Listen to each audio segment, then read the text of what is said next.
We got the Nissan Titan, 2009 Nissan Titan. What we're going to be replacing here is the upper control arm, lower control arms, inner, outer tie rods, the axle as well.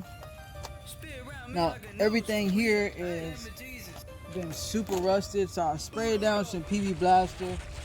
You can always want to make sure you keep some of this on deck. Mobile world, you want to keep some of this PB Blaster on deck right here. Penetrating oil, this is going to get you out of tons of binds when you're doing this mobile work. Alright, so these are going to be the axles from TRQ. Seems like a lot of customers like using these TRQ axles. I know they're way more cheaper than your average. Pretty good. Before you throw these things on there, you're going to want to make sure that everything is the same size, everything lines up. Now also he got Detroit axle suspension, which is going to be the upper lower control arms, tie rod, inner tie rod boot. So you always want to make sure that everything lines up before you take everything off. Now I'll just give you a quick overview real quick how I do it. So I got my magnet tray posted up here, brake caliper holding tool there. Alright, so you get this axle out. Now look, this is why this axle is bad. Come in here, look. See y'all in there? There you go. And they're bad that they have tons of play. Like I can literally just pull this out of there.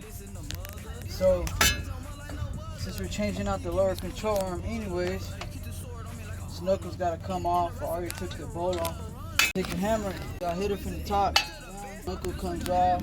Next, the only thing is taking off these bolts around this axle. This will come off. Then of course we're gonna have to knock this bolt out because it's broken. And then take this sway bar link off from here. We'll pry that back and then keep it moving. Of course, what's holding on these upper control arms is these two bolts on this side. You're gonna have to hold one side while taking the other one off on both sides. Same thing on the bottom. There's a bolt and a screw. Once you get those off, you should be able to get that out.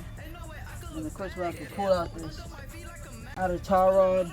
You're gonna count the rotations of this. It looks like I marked it already. I put 12, so that means there was 12 rotations to get it on to where it needs to be.